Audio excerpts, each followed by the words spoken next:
Hello प्यारे बच्चों, कक्षा 12 के छात्र के लिए आज जैसा कि हम आप लोगों को सूचित कर दिए थे कि समाज शास्त्र विषय के अंतर्गत मैं आज आप लोगों को सोशल कंट्रोल अर्थात सामाजिक नियंत्रण लेसन को पढ़ाने वाला हूं। तो इस तरह से देखिए, विषय उत्तरी प्रश्न को पहले मैं हल करा दे रहा हूं, सॉल्व करा दे रहे हैं ताकि आप लोग समझ सके सामाजिक नियंत्रण किसे कहते हैं या सामाजिक नियंत्रण से आप क्या समझते हैं, इसके क्या उद्देश्य हैं। सामाजिक नियंत्रण में धर्म की भूमिका पर प्रकाश डालिए। ठीक है, अब इसी तरह से सामाजिक नियंत्रण क्या है अथवा करके प्रश्न को दिया गया है, धर्म सामाजिक नियंत्रण को कैसे प्रभावित करता है। इस तरह से जितने भी प्रश्न दिए गए हैं तो इसको आप लोग बिल्कुल पढ़ लीजिएगा, समझ में आ जाएगा आप लोगों को। सामाजिक नियंत्रण में धर्म की भूमिका का विवेचना करिए, या है धर्म से आप क्या समझते हैं, सामाजिक नियंत्रण में धर्म की भूमिका की व्याख्या करिए। तो लगभग कहीं न कहीं से ये सभी प्रश्नों को घुमा फिरा करके एक ही बात कहा गया है। तो आइए इन प्रश्नों पर हम लोग क्या करते हैं, नज़र डालते हैं। तो क्या है, देखिए, सामाजिक नियंत्रण का अर्थ। सामाजिक नियंत्रण का अर्थ, सामाजिक नियंत्रण किसे कहते हैं ये हम लोग अच्छी तरह से जानेंगे। सामाजिक नियंत्रण किसे कहते हैं हम लोग जानते हैं। समाज एक व्यवस्था का नाम है। उत्तर शुरू होता है कि समाज एक व्यवस्था का नाम है। समाज का अस्तित्व तभी तक है जब तक उसमें व्यवस्था बनी रहती है। व्यवस्था मतलब उसमें आपसी सामंजस्य बनी रहती है। समाज के सदस्यों के व्यवहारों को नियंत्रित करके ही यह व्यवस्था बनी रह सकती है। कहने का मतलब बच्चों कि जो समाज जो है एक व्यवस्था का नाम है, और समाज का अस्तित्व तभी तक बना रह सकता है जब तक उस व्यवस्था को बनाए रखा जा सकता है, और समाज के सदस्यों के व्यवहारों को नियंत्रित करके ही इस व्यवस्था को बनाई जा सकती है। तो इस व्यवस्था के बनाने में कुछ शक्तियां प्रभावी होती हैं। वास्तव में ये शक्तियां ही सामाजिक नियंत्रण के रूप में मानी जाती हैं। ठीक ना। समाज के अनेक व्यक्ति का प्रयास रहता है कि वह अपने स्वार्थों की पूर्ति के लिए दूसरों के हितों को, देखते हैं फिर से, प्रत्येक व्यक्ति का प्रयास रहता है कि वह स्वार्थों की पूर्ति के लिए दूसरों के हितों को कुचल डाले। इस तरह से प्रयास न रहे, वह अपने आवश्यकताओं को पूरा करने में उचित अनुचित का विचार न करके अव्यवस्था को जन्म देता है। सामाजिक नियंत्रण ही वह शक्ति है जो उसे उच्च श्रृंखलता से रोकती है। इस विधि से समाज के सदस्यों के व्यवहारों को सुव्यवस्थित तथा नियंत्रित किया जा सकता है, और उसे ही सामाजिक नियंत्रण कहा जा सकता है।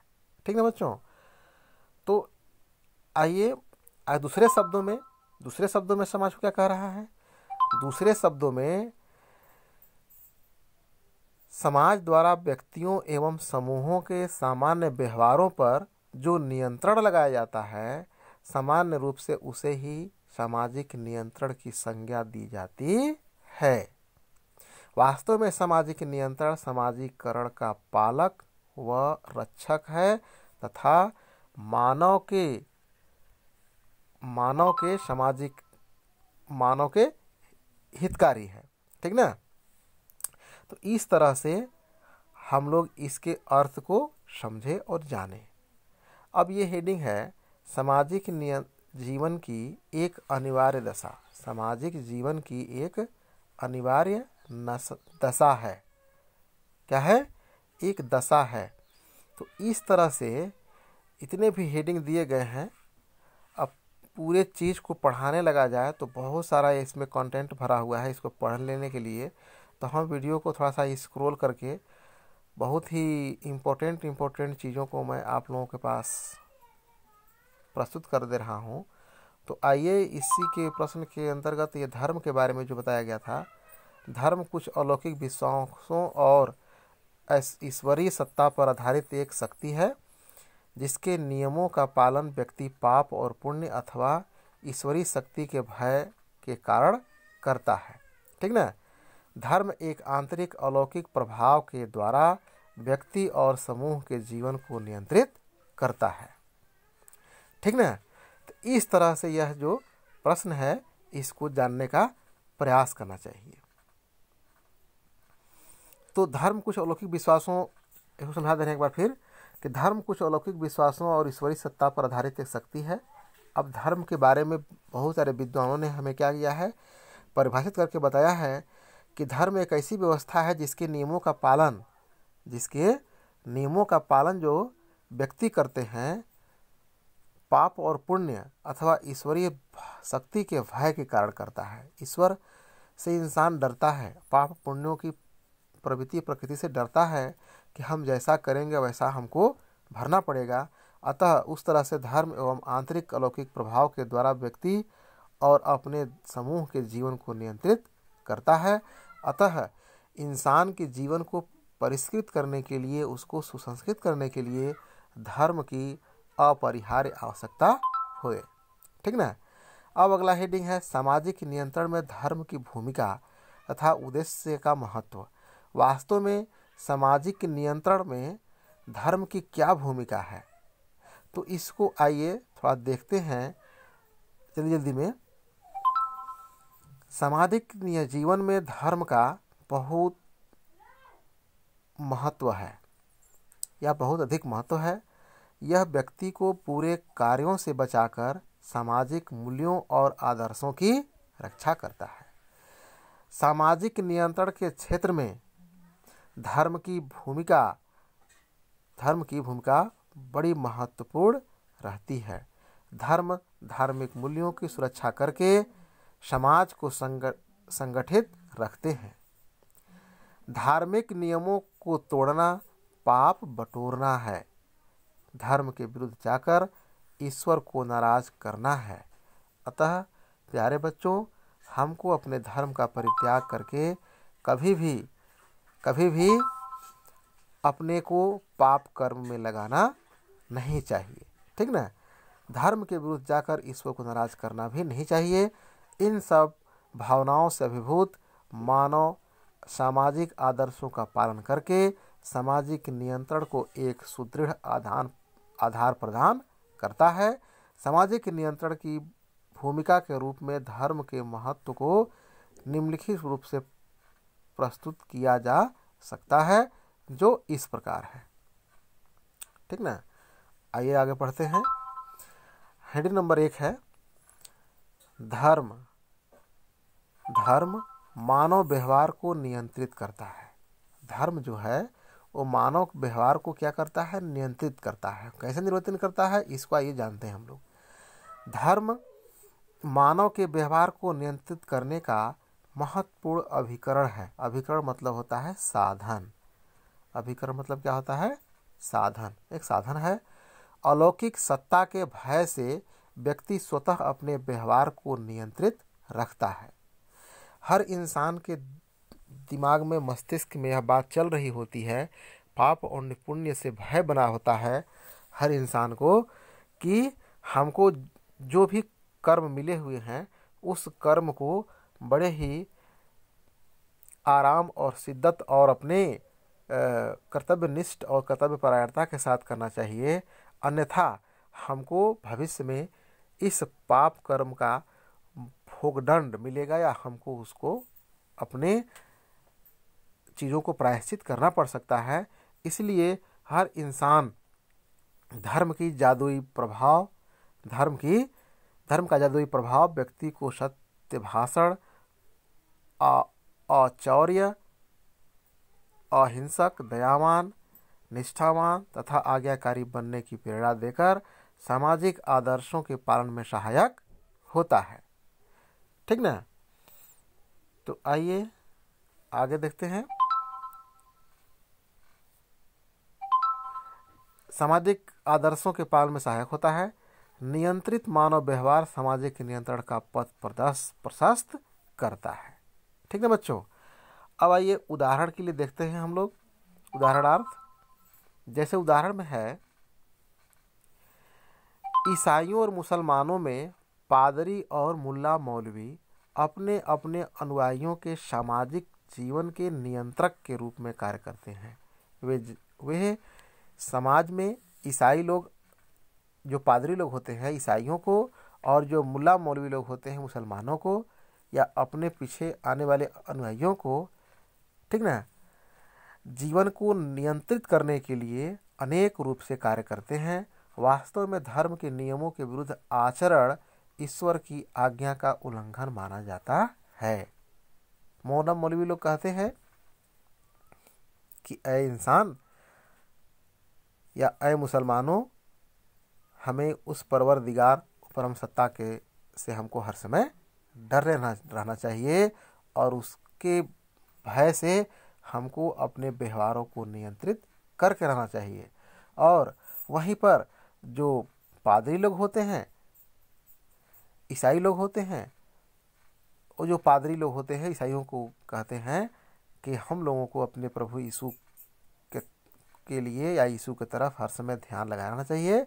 हमें ऐसा कोई कार्य न करना चाहिए ताकि हमको प्रभु यीशु कभी दंडित करे। इसलिए वह जो उल्लंघन है वह क्या कहलाएगा? पाप है। इससे व्यक्ति का न केवल इहलोक बल्कि परलोक भी बिगड़ जाता है। हिंदुओं में प्राप्त जाति प्रथा का आधार ही धर्म है, जो व्यक्ति के जीवन का संपूर्ण संदर्भ बन गई है। अतः भारतीय राजनीति भी जातिवाद से कलुषित हो गई है। दूसरा हेडिंग है सामाजिक संघर्षों पर नियंत्रण। अब सामाजिक संघर्षों पर नियंत्रण कैसे करता है? समाज सहयोग और संघर्ष का गंगा जमुनी मेल है, यह गंगा जमुनी तहजीब है। व्यक्तिगत स्वार्थ समाज में संघर्ष को जन्म देते हैं। धर्म व्यक्ति को कर्तव्य पालन, परायण और व्यवहार के पथ पर अग्रसर करके व्यक्तिगत स्वार्थों को छोड़ने की प्रेरणा देता है। व्यक्ति के स्थान पर यह समष्टि के कल्याण की राह दिखता है।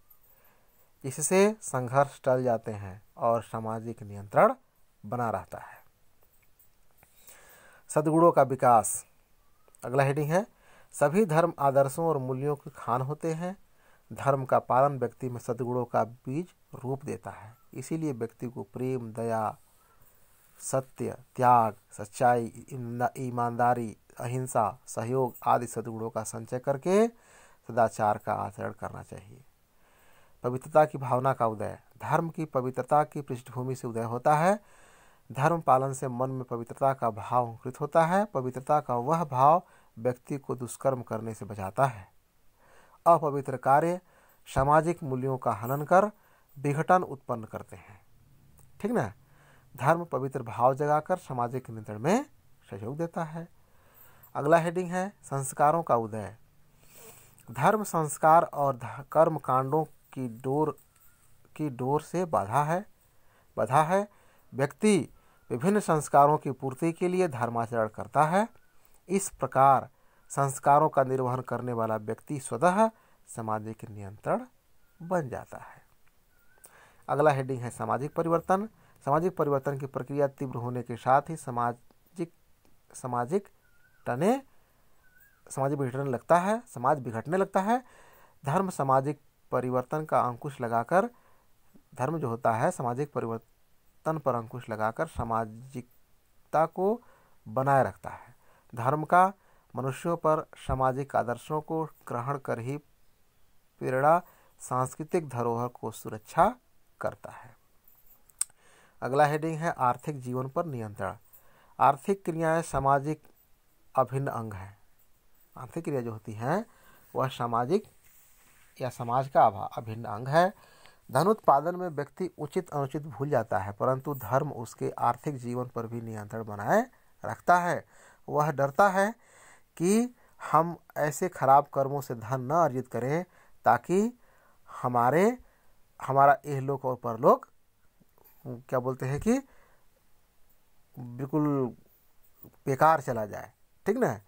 ये कहा भी गया है कि जैसा खाए अन्न वैसा उपजे मन, अर्थात जिस तरह से हम अर्जित अन्न को खाते हैं ठीक उसी प्रकार से हमारे मस्तिष्क में हमारे मन का निर्माण होता है और उसी तरह से हम व्यवहार करने लगते हैं। अतः पाप कर्म द्वारा कमाई हुई धन का सेवन हमें नहीं करना चाहिए।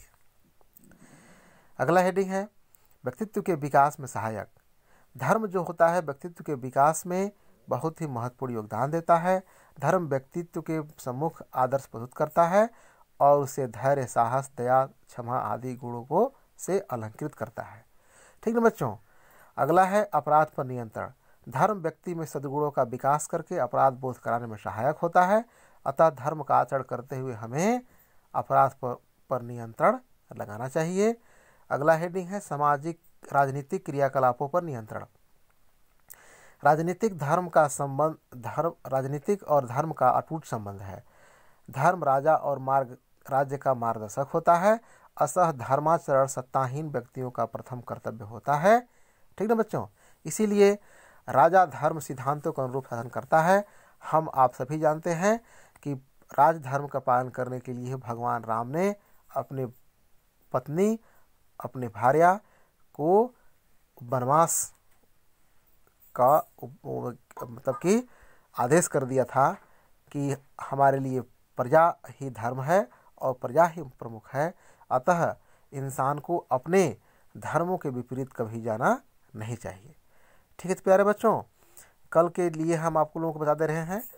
दूसरा प्रश्न आप लोगों के लिए लाएंगे, सामाजिक नियंत्रण में राज्य की भूमिका पर स्पष्ट करिए। आज तो हम सामाजिक नियंत्रण में धर्म की भूमिका पर विवेचना किए। कल के दिन हम आपको सामाजिक नियंत्रण में राज्य की भूमिका पर संक्षिप्त वर्णन या सामाजिक नियंत्रण में राज्य की क्या भूमिका है इसका वर्णन हम करेंगे। ठीक है बच्चों, तो आज इतना अच्छा आप लोगों को